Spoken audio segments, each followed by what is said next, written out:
خلاص دلوقتي دي تبعتوا للجزيره دلوقتي. ايه؟ شايف والله هو دي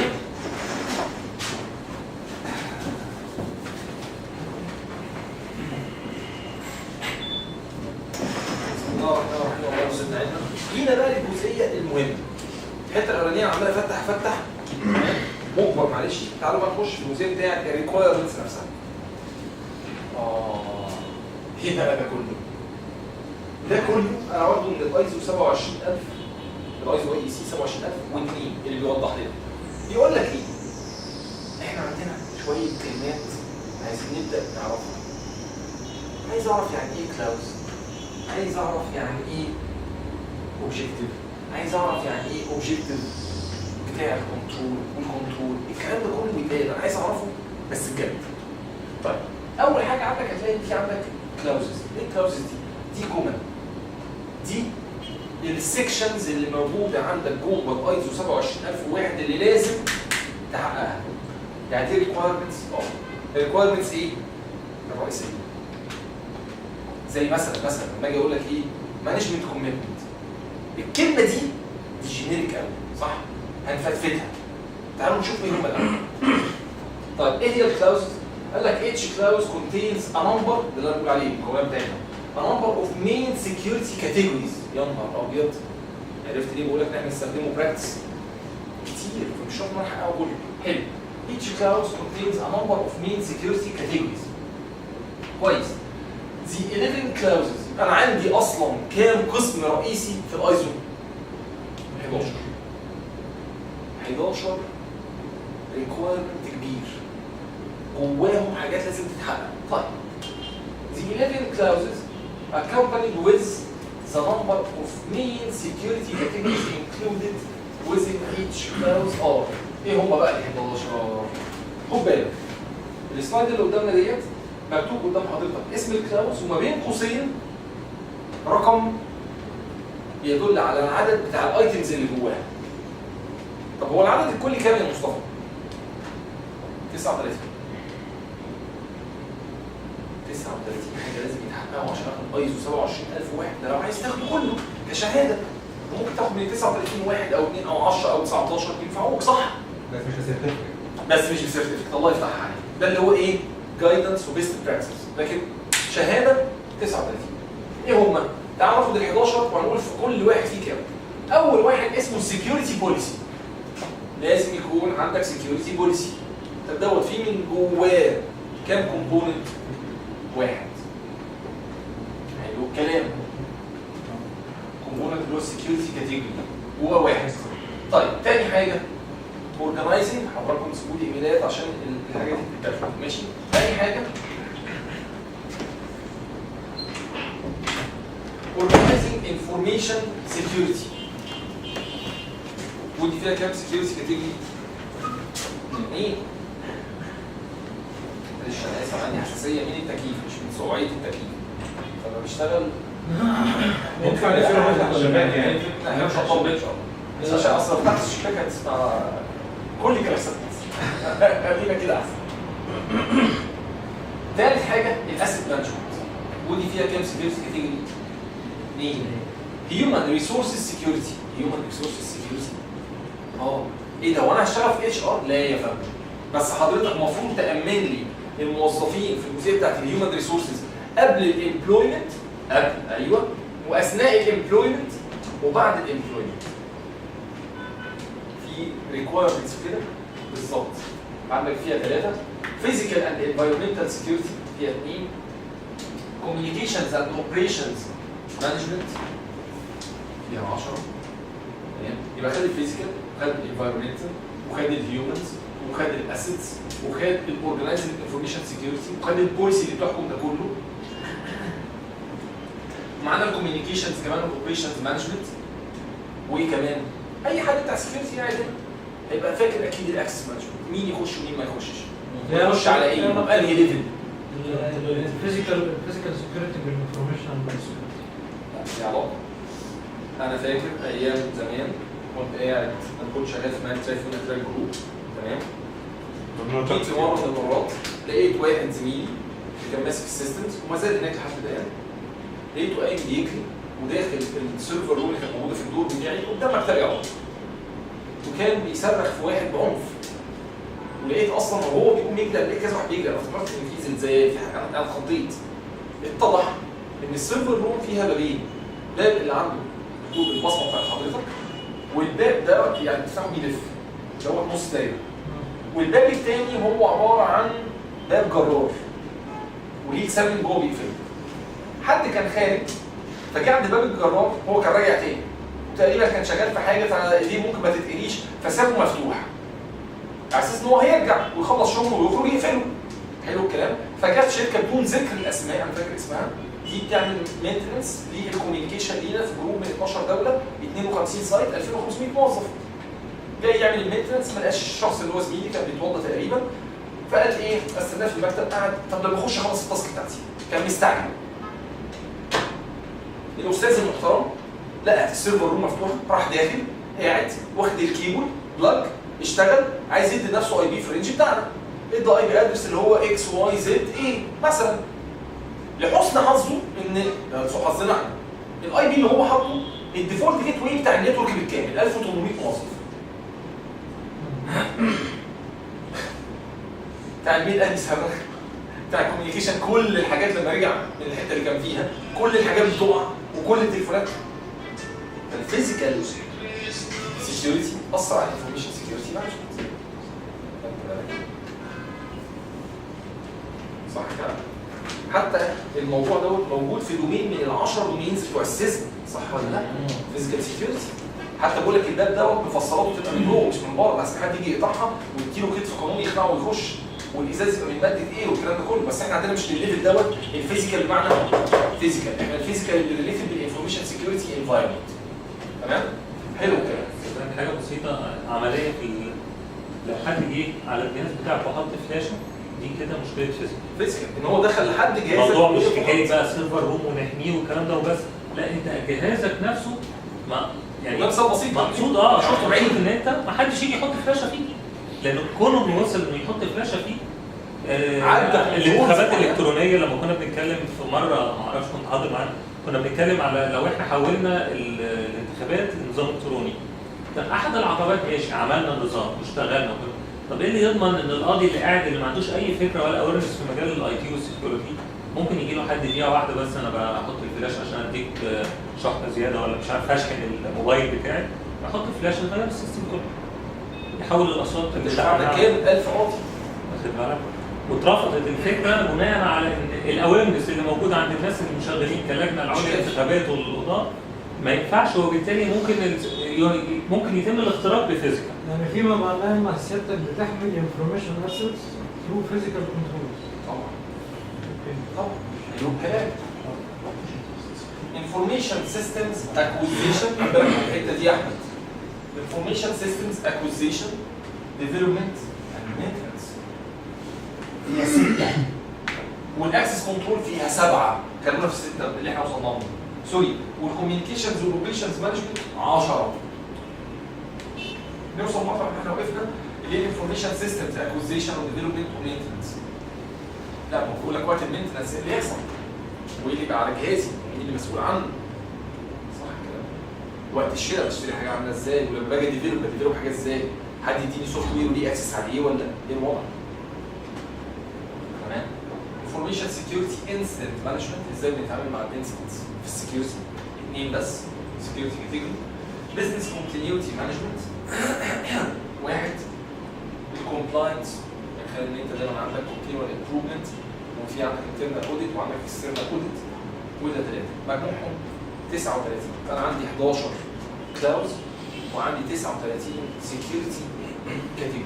يا نهار ابيض. طب هي هات لنا واحده كده نبص فيها بصه صح عشان الكلام ما يرعبناش. لا الكلام جميل جدا على فكره. احنا مش خدنا هي كانت هنا رقم كام سكيورتي بوليسي، مش اول واحده اهي فيها كام سكيورتي كاتيجوري 1، يبقى هي الكلاوز رقم 1 وجواها 1. طيب تعالوا نشوفها. هي الرقم بتاعها عندنا احنا ايه بقى؟ 5. الرقم بتاعها جوه الستاندرد 5. فاكرين في الاول لما قلت لك 4 5 الله يفتحها عليك 4 و5 و6 و7 و8 الفايف كلاوزز دول لازم يتحققوا بكل ما فيهم. تقول لي الله بس احنا بدأنا من 5، هقول لك لا. رقم 4 بيتكلم عن المانجمنت سيستم. ايه هو السيستم؟ ايه مواصفاته؟ فدي قصة تانية. ده بره السكيورتي، ده بيتكلم على الإدارة بتتعمل ازاي. بدأ من 5 يخش فين؟ الريكوايرمنتس اللي ريليتد 100% للسكيورتي وهكذا. سكيورتي بوليسي انا عملت لك ما بين قوسين باللون الاحمر ان دي ايه؟ كلاوز، ده البند الرئيسي. في تحتيه سكيورتي كاتيجوري واحده. حضراتكم هتلاقوا فيها واحد او اكثر كنترول. طب تعالوا هنا هتلاقي بيقول لك ايه؟ 5.1 انفورميشن سكيورتي بوليسي. يبقى فوق كانت السكيورتي بوليسي جينيريك، تحت قال لك انهي سكيورتي بوليسي؟ فيزيكال، انفايرمنتال، كاني ماني؟ لا، انا انفورميشن سكيورتي بوليسي. ده السكيورتي كاتيجوري. طب وده يا ترى فيه كام كنترول؟ في كام كنترول؟ في 2. طب ايه هما؟ الاولاني اللي هو 5.1.1 انفورميشن سكيورتي بوليسي دوكيومنت. ايه مواصفاتها اللي لازم تبقى موجوده عشان تاخد الايزو؟ طب تاني حاجه ايه؟ ريفيو اوف ذا انفورميشن سكيورتي بوليسي. الله، ما انا قلت لكم من الاول ان هو معتمد على دكتور ديمينج والبلان دو تشيك اكت كونتينوال امبروفمنت. ما بيعتمدش على انك تعمل الحاجه وتسيبها. ما ينفعش تعمل الحاجه وتتابعها. ده الموضوع سيمبل جدا. طب كويس جدا. ايه هو الكنترول اوبجكتيفز والكنترول؟ احنا شفنا هنا حتى الان ايه اللي احنا خدناه؟ الكلاوز الرئيسيه بيبقى جوه واحد او اكتر سكيورتي كاتيجوري، وجوه كل سكيورتي كاتيجوري فيه الكنترول واحد او اكتر. طب امال ايه الكنترول اوبجكتيف؟ تعالوا هنعرف. بيقول لك الكنترول اوبجكتيفز اند كنترولز دي جمله من الايزو 27001. فبيقول لك this standards contains 11 security control clauses اللي احنا قريناهم collectively containing a total of 39 main security categories and one introductory clause introducing risk assessment and treatment. طب كويس، برضه احنا ما وصلناش. دي اللي هتخلينا نكسب. اضطريت مجبر اخاك لا بطل ان انا اخد من مين؟ 27000. هو 27000 طب انا ليه ما جبتلكوش سوري 27002؟ ليه ما جبتلكوش 27001؟ عشان دي جايد لاينز. دي الكود والبراكتس اللي بيفهمك ايه ده بتشرحه. لو جبت لك التاني مش هنفهم. تعالوا بص هنا ايه اللي حصل. سكيورتي بوليسي دي تبقى ايه؟ كلاوز، الجمله الرئيسيه. صح الكلام؟ حلو. ايه السكيورتي سيكشن اللي فيها؟ انفورميشن سكيورتي بوليسي. مش قلنا ان هي واحده؟ كان فيها كام كنترول من شويه؟ 2. ان يبقى عندك الدوكيمنت بتاعت البوليسي وانك تعمل لها ريفيو. طب هات لي اول كنترول واحد فيها. قال لك هنا ايه الاوبجيكتيف؟ To provide management direction and support for information security in accordance with business requirements. Business requirements في الشارع transactions. طب في البنك الاسيت والانفورميشن بتاع العملاء والحسابات والسريه. ده انت لو مش عارف مين جاي يسال على حساب فلان ما ينفعش، لازم يجيب اذن من القاضي. صح ولا غلط؟ ده قانوني مصري. ده بيزنس. يركب في البوليسي الكلام ده. وصلت كل بيزنس وطبيعته. كويس جدا. مانجمنت سوري مانجمنت شود سيت ا كلير بوليسي دايركشن. ده ايه؟ ده الاوبجيكتيف. الاوبجيكتيف بتاع ايه؟ عشان بس ما توهوش. بتاع الكنترول. طب هو ايه هو الكنترول؟ عشان كان عندي 2 مطلوبين مني. انا في رقم 1. ايه هو؟ انفورميشن سكيورتي بوليسي دوكيومنت. صح؟ طب دوت هو ايه الغرض منه؟ ده الاوبجيكتيف كنترول. يبقى انا عندي الكنترول الحاجه اللي مطلوبه مني، وفي نفس الوقت بفهمك ايه الغرض منها عشان ما تبقاش بتعمل لي دوكيومنتس عشان تاخد الشهاده بعد الاوديت وانت مش فاهم الغرض منها. وصلت؟ يبقى انا بطلب منك ايه؟ سكيورتي كنترولز. بس جيت في الايزو 27002 وشرحت لك كل كنترول من الكنترولز اللي موجوده تمام في ايه؟ كنترول اوبجيكتيف قبليه وتحتيه امبلمنتيشن جايدنس. شفت بقى الايزو 27002 ليه انا اشتريته؟ عشان افهم 27001. عارف بقى 27001 لو فتحته لك دلوقتي مع الجهاز بتاعي هتبص هتلاقي ان هو فيه البوليسي سكيورتي بوليسي انفورميشن سكيورتي بوليسي رقم 1 انفورميشن سكيورتي بوليسي دوكيومنت. طب اعملها ازاي؟ لا هنا بدا يوضح. تعالوا نقرا الجمله دي هتوضح لك الاوبجيكتيف بتاع الكنترول دوت اللي يبقى عندك الدوكيومنت بتاعي. مانجمنت should set a clear policy. شوف ببساطه a clear policy direction in line with business objectives and demonstrate support for. ده مين اللي هتديمونستريت السبورت؟ المانجمنت. يبقى عايز يحط في البوليسي ايه؟ مانجمنت ايه؟ كوميتمنت. بيلزم المانجمنت ان هي تبقى انفولفد معانا. ما بقاش انا الراجل الاوديتور ولا انا الراجل الكونسلتنت ولا انا الراجل بتاع السكيورتي جوه البيزنس ابقى مجبر ان انا اللي اعمل كل حاجه. لا، توب مانجمنت لازم تديني ايه؟ سبورت. نقرا من الاول. مانجمنت should set clear policy direction in line with business objectives and demonstrate support for and commitment to information security through the issue and maintenance of an information security policy across the organization. يبقى مين المسؤول ان هو يعملها ويطلعها ويبقى بيرعاها وبيخلي الناس كلها تقراها وبيجبرهم على انهم يحترموها؟ مانجمنت. وصلت؟ لان انا لما اجي لك ما انا زميلك مش هتسمع كلام، مش هتلتزم. لكن لما المانجمنت تبقى اتزنقت معايا في الموضوع دوت الناس هتسمع وهتخاف. اقول لك ده المدير هو اللي قال، تمضي على طول. وبعض الشركات المحترمه بتعمل ايه؟ لما بتاخدك وتعينك وخلاص هتمضي العقد تدي لك كتاب كده، اتفضل ايه ده؟ بعض الشركات سموه الريد بوك، بعضهم سميه الاورنج بوك، بعضهم قال لك الامبلويمنت رولز بوك، كل واحد يسميه زي ما هو عايز. تقعد تقراه بيبقى بقى من 100 صفحه 50 صفحه 1000 صفحه، يطلع زي ما يطلع. والعقد بتاع حضرتك بيبقى ورقتين. بس في بند واحد، ان حضرتك قريت الكتاب اللي اسمه كذا كذا كذا كذا كذا وان انت موافق على كل بنوده وعلى العقابات البينالتيز اللي مكتوبه فيه. شايف التريك؟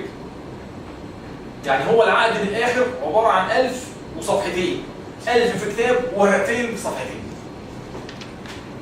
واخد بالك من المقصود؟ في بعض الناس بتستخدم الكلام ده بطرق مختلفه. طيب ايه هو الكنترول؟ ده بقى اللي بنلاقيه في ايزو 27000 اللي هو الاسم بتاعه هو An information security policy document should be approved by management and published and communicated to all employees and relevant external parties. جه هنا بقى وضح لك ليه؟ قال لك الاوبجكتيف بتاعه. حلو الكلام. طب انا عايز معلومات اكتر يا ايزو 27002 يا اللي بتوضح، ما جبتليش بس السطرين دول وهربت. فبقول لك implementation guidance مثلا the information security policy document should state management commitment and set out the organization's approach to managing information security. الشركه بتاعتنا بتعمل information security لان هي تعتبر اهم مش عارف ايه وبتاثر على المنتج. صح الكلام ولا غلط؟ ده لازم كده. The policy document should contain a statement concerning وانا قطعت بعد كده عشان ما يبقاش خدمه على ايزو طلعناه للناس ببلاش، ليهم حقهم اللي عايز يشتريه يشتري. عرفنا؟ الموضوع بتاعتنا رئيسيه فيها السكيورتي كاتيجوري، تحتيها هتلاقي يا كنترول يا اكتر. الجميل في 27002 ان هو بيجي يقول لك الكنترول دوت ايه الاوبجيكتيف بتاعه، ايه الهدف منه، ويقول لك تعمله ازاي ويسهل لك الدنيا. ده اللي احنا قلناه. طيب ناخد مثلا اخد تاني، مش انا عندي 2 كنترول. الكنترول التاني كان ايه؟ الاولاني ان انا يبقى عندي دوكيومنت. طب والتاني الريفيو ان هي تبقى ابديتد. حلو الكلام. ريفيو اوف ذا انفورميشن سكيورتي بوليسي. ايه الكنترول؟ The information security policy should be reviewed at planned intervals. البلاند انترفالز هنلاقيها مكتوبه فين؟ في البادي بتاع البوليسي. valid until كذا. ده اوبجيكتيف المفروض بتتكتب في الدوكيومنت نفسها. حلو الكلام. or if significant changes occur. الله. يعني لو احنا زي ما احنا الدوكيومنت دي لازم تتراجع at least annually. صح الكلام؟ طب لو حصل تشينج كبير، ايه تشينج كبير زي ايه يعني؟ زي ان شركه اجنبيه هتشتري 20% مننا. لا ده الوضع اختلف، احنا لازم نقرا بوليسي ونحط حاجات علينا وعليهم. صح؟ ان في شركه هتيجي تعمل علينا حاجه معينه، ان احنا هنتعاون مع حد معين، ان احنا على حسب ايه التغيرات اللي بتحصل في البيزنس عند ليفل معين. اقول لك لا ده البوليسي لازم تتعدل دلوقتي. ما ينفعش ان البوليسي تفضل زي ما هي. تمام؟ or if significant changes occur to ensure its continuing suitability. ان هي تفضل مناسبه. adequacy. ولقينا الحاجه اللي احنا بنتكلم فيها and effectiveness.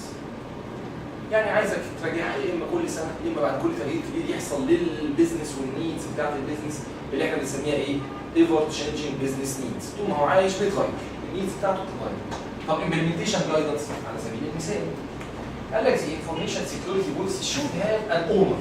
الله شوف بقى الشرح خدت بالك؟ لازم يبقى ليها اونر. الدوكيمنت دي ليها صاحب تمام؟ an owner who has approved management responsibility for the development, review and evaluation of the security policy. طب كويس ها وبعدين the review should include assessing opportunities for improvement of the organization's information security policy. في فرصه ان احنا نطور من نفسنا. طب كويس and approach to managing information security in response to changes لو حصلت to the organizational environment, business circumstances او legal conditions. يعني ايه legal conditions؟ يعني احنا الفتره اللي فاتت في التغيرات اللي بتحصل في مصر بداوا يحطوا restrictions على التحويلات. احنا كايجي واي عندنا مشكله دلوقتي. ايه هي المشكله؟ انتوا شايفين سعر الدولار بقى عامل ازاي؟ طب واحد منكم جاي ياخد تريدنج، انا ببيع بالدولار ما ببيعش بالجنيه. جاي قال لي انا معيش دولار، بقول له لا. هضطر ان انا ابيع له ولا ما ابيعلوش؟ هبيع. الراجل اداني بالجنيه.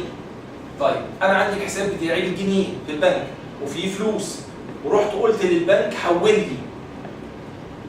ايام زمان في الفتره الاولانيه كان بيحول وبياخد سعر زياده وبياخد 2% من القيمه، مش عشان التحويل، لا عشان دي ريستريكشنز عشان يوقفوا تحويلات الدولار، لان انا ببعت فلوس الكتب وفلوس الامتحانات وفلوس الاكريديشنز بالدولار، مش هبعت لهم جنيه، ما يفهموش جنيه دول.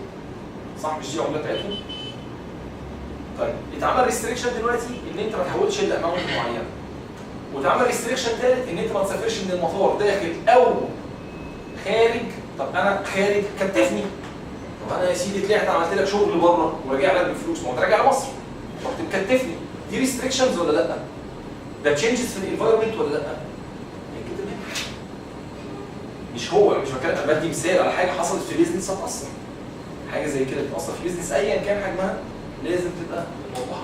ليجل كونديشنز زي اللي احنا بقينا فيها اليومين دول في مصر فور تكنيكال انفايرمنت. ايه تكنيكال انفايرمنت؟ افرضوا ان الشركه بتاعتنا بتشتغل في حاجه معينه والشركه بتاعتنا الحمد لله ربنا كرمها وقدرت ان هي تأجر مكان جوه مبنى في سمارت. بس المبنى دوت عشان حظنا حلو كبير شويه وفي 3-4 شركات كمان مأجره معانا. طب دي هتتكلف في البوليسي ولا لا؟ ده السكيورتي الفيزيكال سكيورتي سايح على بعض وخلاص.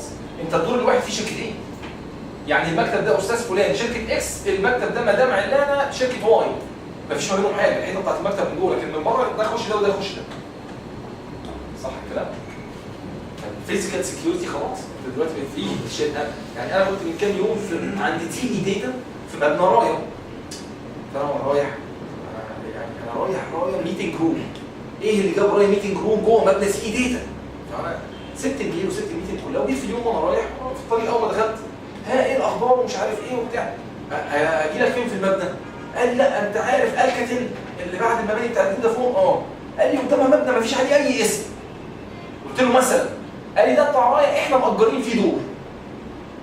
تي داتا مأجره من رايا دور. دي كيسه كنت فيها الاسبوع اللي فات. ده فيزيكال ولا مش فيزيكال؟ الكوميونيكيشن نفسها مش بتاعت تي داتا اللي هي اكبر اي اس بي في مصر. دي بتاعت رايا اللي بتملك المبنى وعامله الكوميونيكيشن وعامله حاجات واخده ليز لاينز معاها. ممكن تكون من تي داتا بس انت مش عارف كل حاجه بتحصل في النص ايه. واكل يعني دي امثله حيه احنا بنعيشها كل يوم. والله انت بقى الوضع عندك كيف تطبق الكلام ده. عرفنا يعني ايه كلاوز؟ يعني ايه سكيورتي كاتيجوري؟ يعني ايه كنترول لازم تحققه؟ يعني ايه كنترول اوبجيكتيف اللي بشرحه لك وبدي لك هنت صغنن عليه الامبلمنتيشن جايدنس تعمل ايه عشان تحققه؟ الكلام طبعا باستفاضه عن كده في السنه قصيره ما نطولش لا عليهم ولا عليكم. طب ازاي نخش في جزئيه الاتشيفنج 27001 سيرتيفيكيشن؟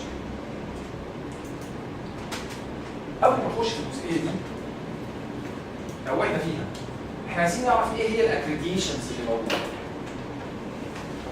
ايه الاكريديشنز اللي موجوده؟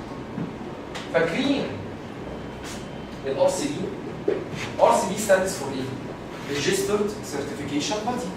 ودي الشركات اللي بتعمل الاوديت. عندنا جوه الايزو 27001 اسمهم ايه؟ accredited certification bodies الاسم الجديد بتاعهم. وده لان الايزو 27000 دخل تحت اي بي ام جي في انجلترا، فبقى مش بتاع الايزو بس، لا ده دخل تحت اي بي ام جي. وده اللي خلانا احنا ايجي وايد كاي تي او مع الاي بي ام جي دخلنا الحمد لله التريننج بتاع الايزو 27000 بعد ما كان في اي حته اي بي ام جي كانت هي اللي ماسكاها. زي ايه لو انتوا فاكرين او لو انتوا عارفين؟ الكوبيت ده مش بتاع ايزاكر، مش دول امريكان؟ ايه اللي جاب الامريكان عند الانجليز؟ في حرب ونار ما بين الاثنين، صح الكلام؟ بدءا من شهر 9 السنه اللي فاتت كوبيت 5.1 الاكريديشن والتريننج بتاعه 100% بقى الريسبونسبيلتي بتاع اي بي ام جي في انجلترا، اي بي ام جروب. يعني ايزاكر امريكانيه مالهاش دعوه، هي الاونر. عايز بقى تبقى ترينر، عايز تبقى فاونديشن سيرتيفايد، تبقى كذا كذا سيرتيفايد، عايز شركتك تعمل عليها اوديت كاني ماني بقى تبعها. وصلت؟ فبما ان الاورجنايزيشن اختلفت اللفظ اختلف، فمبقاش اسمها ريجستر سيرتيفيكيشن بودي، بقى اسمها اكريديتد سيرتيفيكيشن بوديز الاي سي بي. وايه كمان عندنا؟ في عندنا براكتيشنر. الكونسلتنت الامريكان بريتش بقى معلش شويه. براكتيشنر وايه كمان؟ كونسلتنت. ايه الفرق ما بينهم؟ البراكتيشنر دوت اللي هيشتغل جوه المكان، الكونسلتنت دوت اللي في الغالب بيبقى اكسترنال. بعض الناس بياخدوا من البراكتيشنر اللي تحت المانجر، احنا عندنا الاكس اونر، الاكس مانجر، الاكس براكتيشنر، كانت تسلسل من فوق لتحت.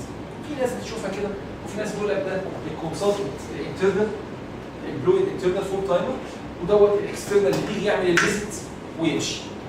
اوكي. عندنا انترنال اوديتور كويس، بس حته الانترنال اوديتور دي يا جماعه مش هتلاقوا حد يعمل انترنال اوديتور الا لما يبقى السكيورتي عنده الكور اللي لو حصل في حاجه البيزنس هيتوجع. عارفين دي احنا بنسميها ايه في الاي تي ال؟ الفي بي اف، فايتال بيزنس فانكشنز، اللي الخبطه فيها توجع البيزنس. فايتال بيزنس فانكشنز لو السكيورتي عندي مهم جدا ليهم هضطر اجيب واحد ايه؟ يبقى قاعد عندي ده. يعني انت متخيل انا هعين واحد انترنال اوديتور هيقودت كل يوم؟ هو شو كده البيزنس عايز كده. طيب تمام. وايه كمان؟ اكسترنال اوديتور. طب هو الاكسترنال اوديتور ده مش ده اللي ممكن الاقيه شغال هنا؟ صح ولا غلط؟ اكيد.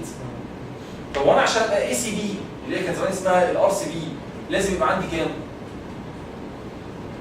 2 سيرتيفايد اوديتورز عشان ابقى انا كيان. بس طبعا لو حققت بقيه الريكوايرمنتس، بس انا بتكلم ناس كناس معتمدين في الجزئيه دي محتاج 2 اوديتور عشان انا الشركه بتاعت اوديت.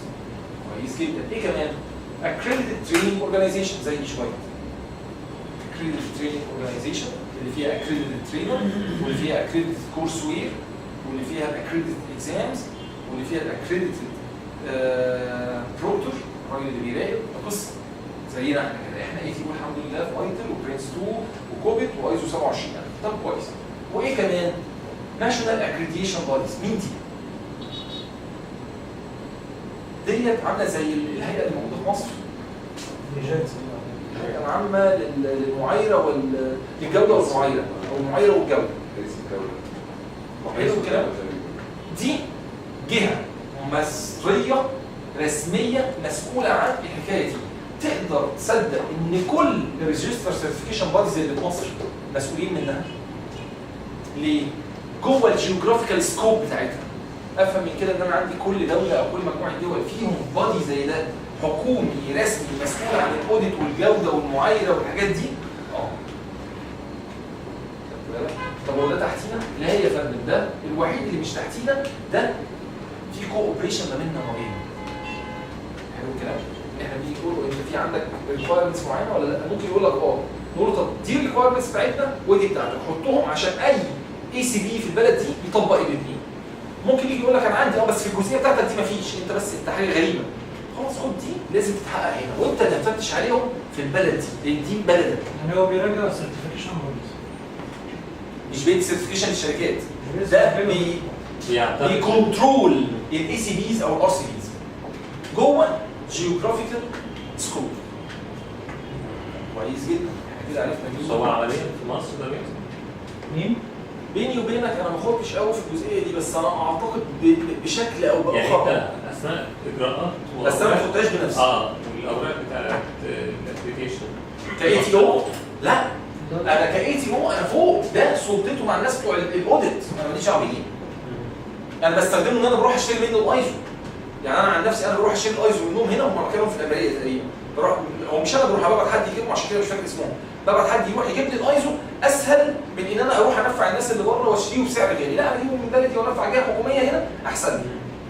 هو معلش يبقى هارد كوبي مش بي دي اف، بس انا حابب يعني اشتري هنا احسن. لكن في الحته دي ما بتعاملش معاهم. انا عن نفسي هنا بتعامل مع تيم. لما بيحصل كلام بتعامل مع ناس بي في موجودين في مهندسين شارع الشام ورا سي دي. حلو الكلام؟ دول انا بتعامل معاهم وبيجي كلام في الاوديت. لكن حته انا بقى كار سي، ما احنا لما جينا من سنتين ونص كنا عايزين نعملها، لما لقينا ان هو قال لك التريننج والكونسلتيشن مفصولين عن الاوديت ما ينفعش نخش، فاتقفل الباب. لو كنا احنا ما بنعملش دول ودخلنا في دي اكيد كنا هنخبط في النقطه، لان انا جبت الايزو المنظم لايه؟ تخيل عاملين ايزو كده، تصدقوا معلوماتي؟ منظم السيرتيفيكيشن بوديز. الله يفتح عليك. ايزو معمول ازاي تبقى ار سي دي، وجبته ومشيت على البنود بتاعته، كل البنود اقدر احققها. فيما عدا اهم نقطه ان انت ما كنتش تدي تريننج او كونسلتيشن، لان هو ده شغلنا، ده المين لاين اوف بزنس، فهلغي حاجه عشان حاجه. مش هشتري مشاكل ما ينفعش بيعبرطوا بيجيبوها. ما ينفعش اونر مشترك. انا بديهولك الستاندرد ده تمام. طيب ايه الريزونز اللي عندنا فور ان اوديت؟ ان انا ابقى سيرتيفايد، يعني الشركه تاخد الايزو دوت. سكيورتي اورجانيزيشن اسيتس، مثلا بنك او مثلا عندها ترانزاكشنز اونلاين بيمنت او باي بيمنت كاردز. ليجل اند كونتراكتشوال كومبلاينس، الناس اللي قلنا عليهم في الخليج وفي اوروبا وفي امريكا وفي دول ثانيه كتير، عشان تخش مناقصه لازم تبقى انت معاك الايزو ده، هو ده الريكوايرمنت. وايه كمان الحته دي انا سبتها، ما حبيتش اخد كله. الحته دي مفتوحه، حط كل واحد فيكم يحط تخيل اللي هو عايزه. صح كده؟ الحته دي مفتوحه، ما اقدرش احكمها لا باللي في دماغي ولا اللي كاتبينه جوه الستاندرد نفسه، لان ديت هتتغير كل يوم مع كل سيناريو جديد بيتوجد في العالم بتاعنا. ايه انواع الاوديتس؟ ودي اللي كانت جديده. فيرست بارتي اوديت، اللي بيعملوا الانترنال اوديتور اللي شغال فول تايمر عند حضرتك جوه الكيان بتاعك. طيب السيرف بارتي اوديتس اللي بيعملوا الاي سي بي اللي كان اسمه الار سي بي على شركتك، علشان يديلك في الاول يديلك الايزو ويجي يراجع بعد كده عليك ايه؟ سنويا. ده السيرف بارتي. مين بقى السكند بارتي؟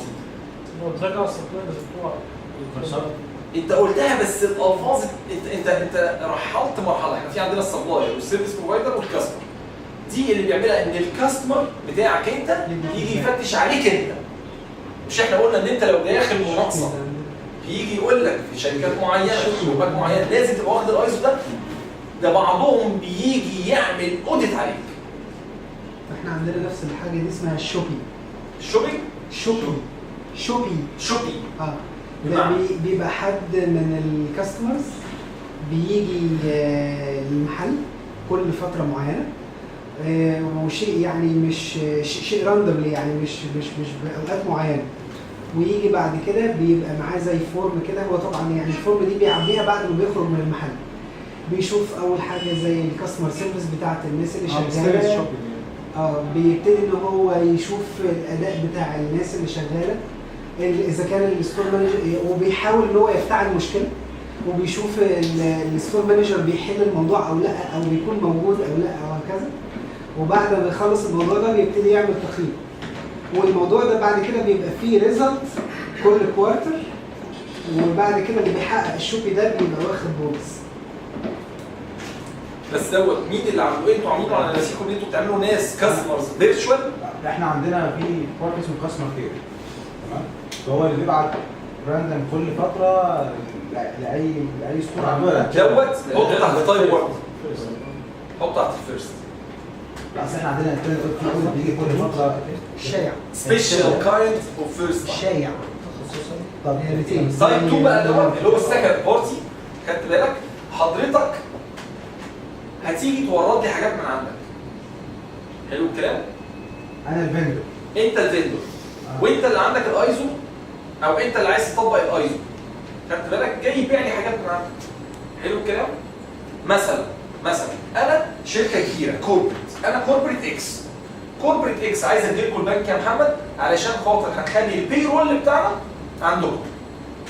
تمام؟ انا عندي بقى 12000 موظف في 20 دوله، والبي رول بتاعنا الشهري 300 مليون دولار. في ناس كده. طب انا بقى هاجي لك انت ليه احسن من غيرك؟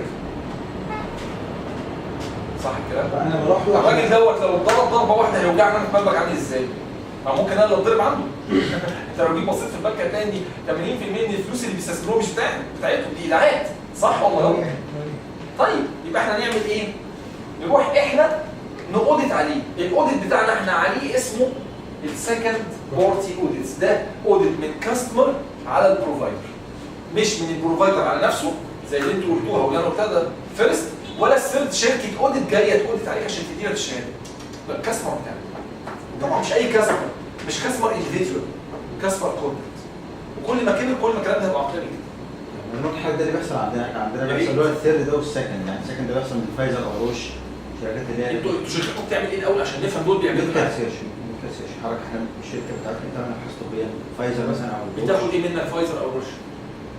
يعني تاخد الابحاث وتعملها هي ابحاث او مثلا في دراج معين عايزين ينزلوه السوق قبل ما ينزلوه اصلا، عايزين يعملوا ابحاث عنه والكلام ده كله، فبسامبل معين بعتوها لنا طبعا مع وزارة الصحة، مع ريجستر من وزارة الصحة، فبحيث ان هم يبداوا يعملوا ريسيرش عليه. فطبعا فاز عشان تعمل مع شركه عندنا فيها اكثر من سي ار او، يعني فيها اكثر من شركه في مصر يعني، فطبعا بتعمل اوديت عشان تشوف شوف الكواليتي عشان تقدر تختار مين خلاص ان احنا اصلا معاه. يعني السيت ده اصلا السيت بارت ده اصلا ان احنا عشان ناخد الايزو اصلا احنا اوريدي تم الاوديت اصلا بالظبط من شركه بتاعت اوديت وصلت. عرفنا فرق بين الثلاث عارف انواع؟ الحكومه مين بيعمل كام؟ مين؟ عارف مين البصل؟ ايه؟ مين البصل؟ البصل؟ لا ايه؟ دي شركه حكوميه كبيره جدا. ايه اسمها كده؟ اه مين البصل؟ بتعمل ايه بقى مين البصل؟ انا اول ما سمعت مينا استنى بس دي لما مثلا وزاره التموين تجيب كم مش عارف 1000 طن لحوم مجمده مثلا او مثلا قمح مسرطن وعايزين يشوفوه. فلا بيطلع من عندنا احنا الاكتر من سوا بيبقوا بعدين مندوبين من مين البصل. الشركه دي اوديتنج زي اس جي اس وكده يعني بالظبط، quality وتروح inspection. وتشوف اللحمه بتاعها شرعا ولا لا والكلام ده، وليها ناس خبراء في المجالات دي. انا استغربت يعني من ان هي يعني بتعمل كمجال انتربرايز ومع نحكو وتشوف الكلام ده وتعمل تقارير وترجع تقدم. تشتغل مع معامل ما تشتغلش بنفسها. هي بروفايزر طبعا، بس انا اقصد ان هي في الاخر هي كاستمر بتساعد الكاستمر اللي هي الجهات الحكوميه ان هي تتاكد ان اللي طالباه من بره مطابق للمواصفات وقت انتاجه. حلو كده انا الحمد لله قدرت ان انا اجمعه ببساطه عشان اوريك السيشن على الايزو 27000 واخواته وعيلته مبني ازاي وبيتكون ازاي جوه ببساطه بدون ان انا اخترق الاي بي الانتلكتشوال بروبرتي بتاعت الناس. تمام؟ انا خلصت. انتوا بقى اوبن ديسكشن، ايه اللي انتوا عايزينه مني او ايه اللي انتوا عايزينه؟ انتوا طبعا في البريك احنا قعدنا بريك بره اراوند ساعه واتكلمت في حاجات كتيره جدا وعن صديقنا بعد الصلاه انا ببقى حابب ان انا اطول البريك شويه لان انا شايف ان مش عايز الموضوع يبقى بتاعنا لوحدي. حتى احنا كنا بنفكر في حاجه كده هيبقى الستايل مختلف، تبقى الاول السيشن مش بتاعت التريننج. مش عايز اقول لكم اسمها عشان ما يطلعش خلوها في اول يعني برضه اوبن ديسكشن ده اوبن ديسكشن بس مش 1 تو ميني. هنكمل بقية الكلوزز ولا خلاص كده؟ ايه؟ نكمل بقية الكلوزز؟ لا احنا كده انت بتتكلم على بعد كده ولا على النهارده؟ النهارده احنا النهارده احنا كده خلصنا. اللي عايز بقى يسال اي حاجه انا ما خدتش بالي بس على المستوى الشخصي ايه اللي بيحصل في السيرتيفيكيشن بالنسبه على المستوى الشخصي احنا عندنا حاليا اللي نزل من اي ام جي حتى الان اللي احنا حتى خدنا فيه اي تي او هو الفاونديشن. تمام؟ هتلاقي بعض الناس تدي سيرتيفيكيشن بس دي الحاجات القديمه. الجديده احنا عندنا نزل الفاونديشن بس زي الكوفيد 5 5.1 سوري 5.1 عندنا اللي هو 5 جديد نازل سوري مش ال5 اللي هو البديل ل 4.1 انا اسف.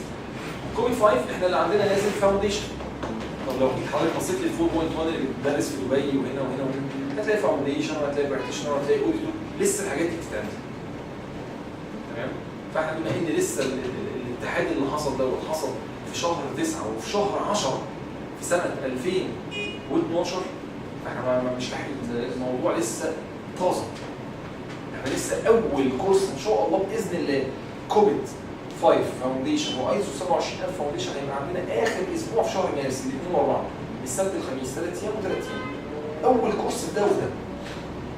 يعني احنا في ايتل بقى دلوقتي الحمد لله 4 سنين، البرنس دي تاني سنه لينا بس، واحنا كمان داخلين المجال دوت فيه قبلنا كتير، لكن دول هو اصلا كاي بي ام جي لسه بادئ شهر 11 و12 بيخلصوا الاكريديشنز بتاع الناس دلوقتي. هو الفاونديشن ايه؟ حتى الان اللي نزل عندنا السيرتيفيكيشن فور انديفيدوالز الفاونديشن. اللي هينزل بعد كده اكيد هتلاقي براكتيشنر تطبيق زي عملي 22000. ملهاش تطبيق عملي في السوق، يعني هو عمره ما هيبقى غير ان هو نقدر نقول ان دوت بيثبت ان هو بيسيرتيفاي ان هو عنده الاويرنس بتاعته. بالظبط.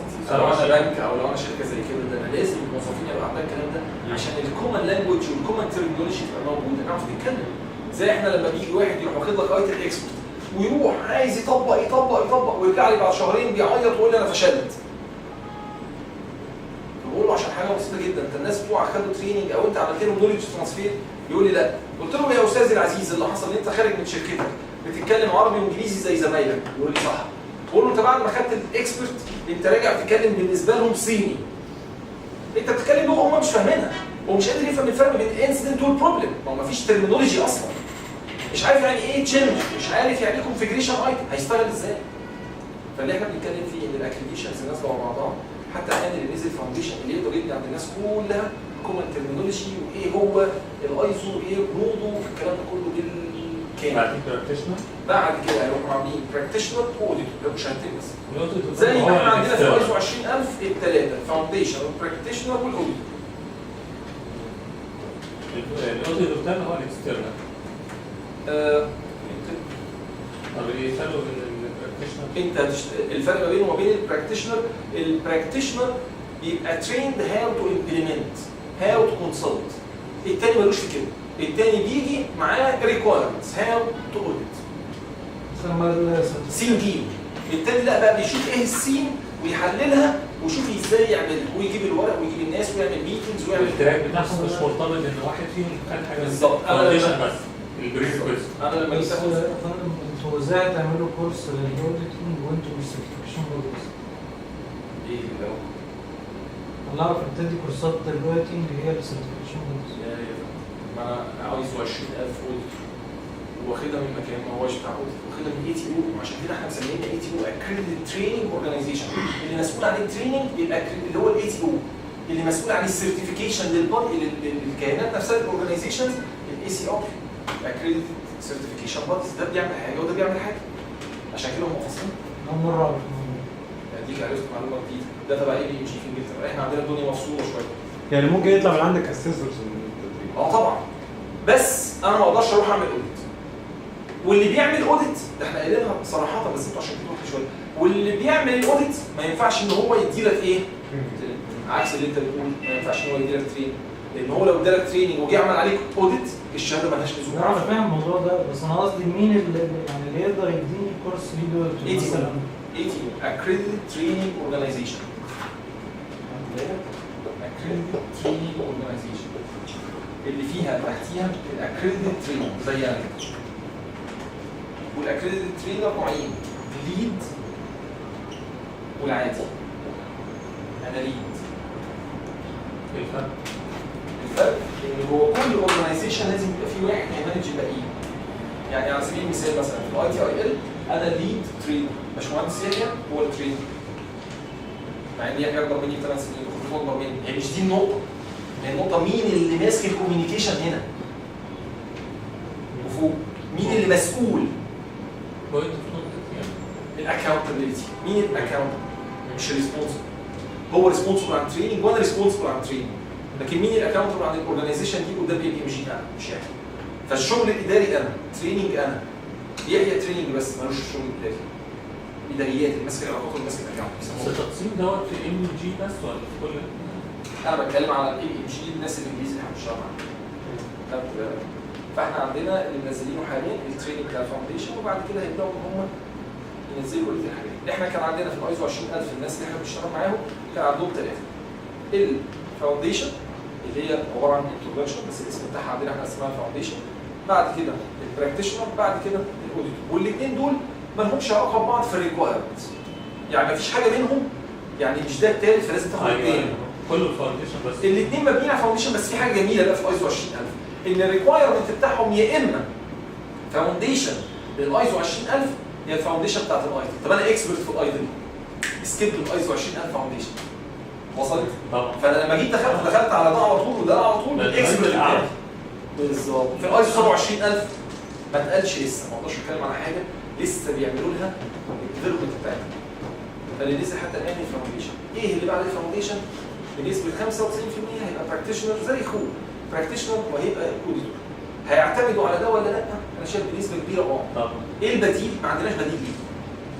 لكن لما اجي اقول الايزو 20000 والايتم هم الاثنين حاجه واحده. طيب هو الكورس مدته قد ايه في الفاونديشن؟ 3 ايام 24 ساعه. التكلفه هو السعر الرسمي $1950. عندنا احنا 750 في الفتره الاولانيه بتاعت الكورونا، بعد كده كان مش عارف البراكتيشنر لسه ما نزلش، ما اقدرش اسعره. انا بتكلم على 27000 ما اقدرش اسعره. ده شامل الاكزام والماتيريال. الاكزام والماتيريال. الكوفيد 5 نفس الحكايه، السعر الرسمي 1950، السعر بتاع البرومو 750 انكلودنج الماتيريال اللي هي الاوفيشال كورس وير والاكزام. ايه اللي بعديه لسه بينزلوه؟ لان اصلا الفريم ورك بتاع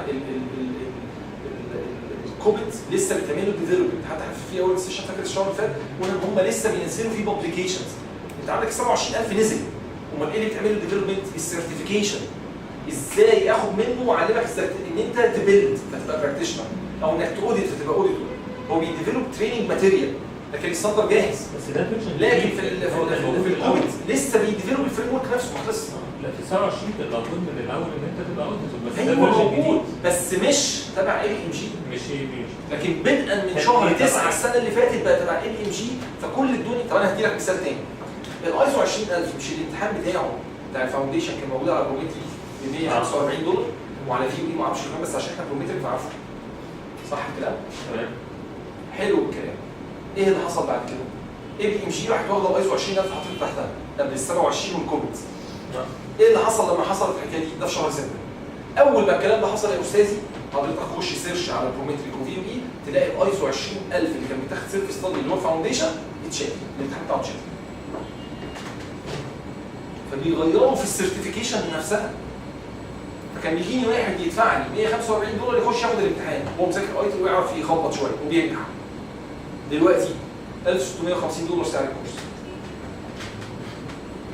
ما بقاش فيها سيلف ستادي، قفلوها. لا انا ماليش دعوه. يجي اوردر من فوق بان كذا. واحد يقول لي طب الحقني انا عايز احجز امتحان، اخش انا وهو على السيستم بتاع الكمبيوتر ما فيش امتحان اتشال. يقول لي طب استنى كده انت فيو اي، اقول له لا. يروح داخل على الويب على السايت بتاع الفيو اي ويقعد يشوف ما فيش الامتحان اتشال. ونقعد نعمل نيوشيشن مع الناس وننزل السعر بره ونعمل اونلاين تريننج عشان نفس النظام الامريكي برضه. بيكتب شهاده عشان يربط ويخلي فيها كواليتي معين. ولازم تبقى سيرتيفايد ترينر عشان تقدر وبزنس وايز. هي بيزنس. بيزنس بس هم بيبقوا مش مهتمين بالجزء الربحي قوي، وفي ادله على كده واضحه جامده جدا. خدت بالك؟ اولا الكواليتي بتاع الكورس وير نفسه، الكواليتي بتاع ازاي ان هو يعمل اي تي او وازاي الكواليتي مانجمنت سيستم بتاعها، الكواليتي بتاعه في السلكشن والاسسمنت بتاع الاكريديتد ترينر، البروسيس كلها فيها كواليتي عاليه جدا. اجمل حاجه في الموضوع ان هو ملوش امتحانات مضروبه. يعني انا الناس لما تيجي تخش عندي امتحانات الايتم اللي بيجي يخش الفاونديشن ممكن يلاقي حاجات على النت. طب ليه؟ عشان الامتحان بتاع الفاونديشن موجود على بروميتري كوفي اي في ستادي. تعالى امتحن وما تاخدش كورس هدخلك انا ما عنديش مشكله. طب تعالى فوق الفاونديشن مفيش، لازم تاخد كورس.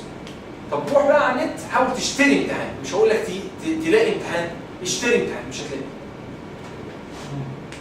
هيجيب منين الامتحان؟ الامتحان موجود عند الاكريديتد تريننج اورجانيزيشن، واللي بيفتحه مش الاكريديتد ترينر، ده الاكريديتد بروكتور، ولينا سيستم في الاوديت وبخش افتش. وبعد ما اخلص الامتحان مش بروح باعت الريزلت بتاعتك وخلاص، لا بكتب بروكتور ريبورت ان انت قصه وبالتالي الكنترول عندهم والكواليتي اعلى. مش هتلاقي ان هم مش عايزين نقول اسماء شركات ثانيه، ان ناس بتيجي يا باشمهندس احمد بتجيب النقاط دي من على الانترنت تحفظ ويخش ياخد سيرتيفيكيشن هو والله ما يعرف البرودكت بيعمل ايه، هو لا يفقه غير اسمه. ويمكن لو هو الاسم بتاعه يعني مختصر زي SCCM ولا سكوم ولا بتاع، لو سالته كده وغلست عليه ده اختصار ايه ممكن ما يعرفش، وداخل بيمتحن.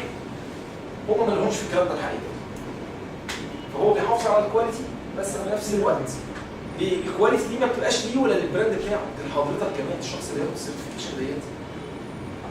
احنا اليومين دول احنا الاسبوع دوت انا شغال الاسبوع دوت من السبت للاربع برنس 2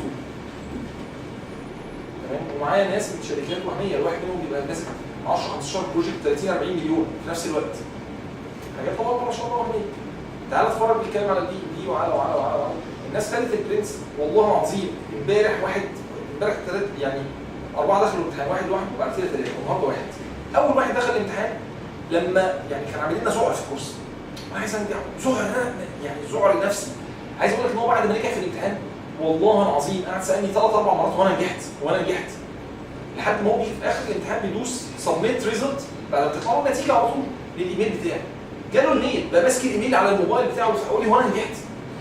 اقسم لك بالله ان انت نجحت يا اخي لان ملهاش اي سمبلز في اي حته.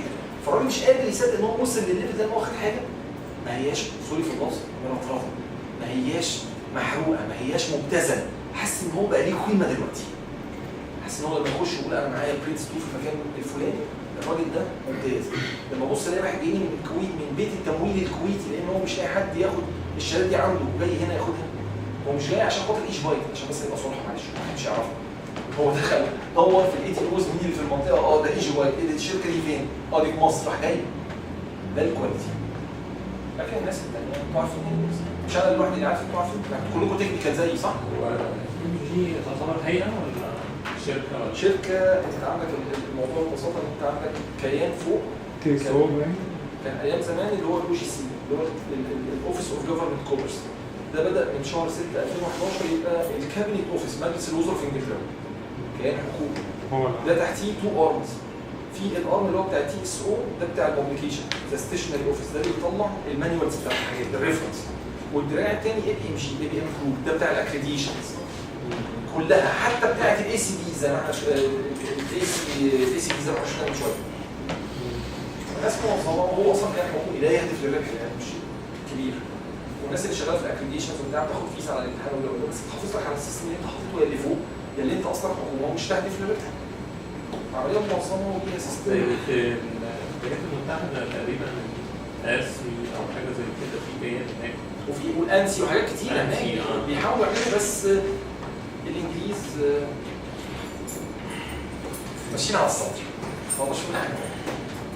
عامة انا سعيد بيكم. عندي حاجه فمش قادر معلش بس حضرتك بالنسبه للحاجه اللي فيها الايميل والدوكيمنت انا سايب الكلام. طيب خلاص انا يعني بكره الصبح ان شاء الله باذن الله لما تيجي الرواب هبعت لها السيشن PDF بتاعها وهي تبعتها لكم على الميل ان كيس ان حد عايز ياخد حاجه منها يعمل يا ريت او يبني السيشن في الشغل عنده. تمام. وان شاء الله باذن الله يعني على الاسبوع الجاي هتلاقوا السيشن دي بتاعتها مونتاج حاطط على الفيسبوك يا ريت تخشوا تعملوا شير عشان تشوفوا الوقت اللي بس ونشوفكم على خير ان شاء الله.